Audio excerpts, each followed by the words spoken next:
नमस्कार, मेरी मोबाइल मेरी शिक्षा the Bihar teacher history maker मैं मीनाक्षी कुमारी अपने ब्लॉग संख्या आओ विज्ञान सीखे 24 के तहत क्रम संख्या 8 में आप लोगों को एक प्रयोग के माध्यम से कुछ नई चीज़ बतलाना चाहती हूँ। जैसे हम जानते हैं कि एक निश्चित तापमान पर पहुँचने के बाद कोई पदार्थ जलने लगती है।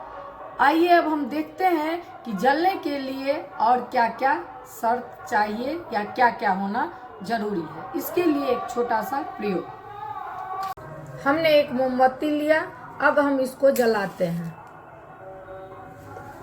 इस मोमबत्ती को हमने जलाया और इसको एक कांच के ग्लास से ढक दिया।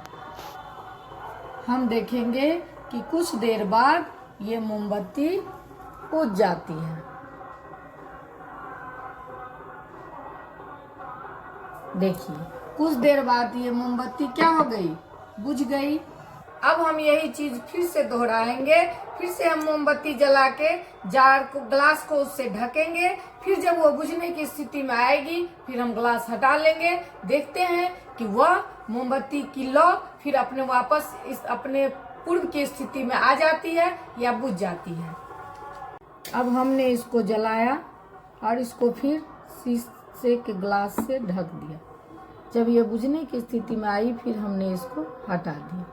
ये अपने पूर्व की स्थिति में आ गई। इस प्रयोग से हमने क्या सीखा? हमने यह जाना कि जलने के लिए हवा की यानी कि ऑक्सीजन की आवश्यकता होती है। इस तरह से जब हमने आपको बताया था कि जलने के लिए और क्या आवश्यक शर्तें हैं, तो दहन के लिए हमें ऑक्सीजन की आवश्यकता होती है। इस प्रयोग से हमने यही सीखा कि कोई भी चीज दहन के लिए, जलने के लिए उसमें ऑक्सीजन का होना बहुत जरूरी है। धन्यवाद बच्चों।